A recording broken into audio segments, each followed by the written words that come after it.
आशावादी राहण्याचे फायदे. तुम्ही किरकोळ दुःखात प्रसंगात स्वतःला अडकून ठेवत नाहीत.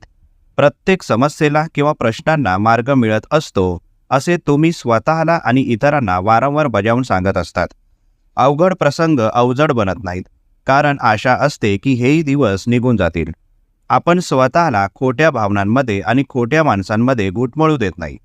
आपल्याला याची जाण असते की दुर्दैवी प्रसंग आधीही घडले होते आणि पुढेही घडणार आहे.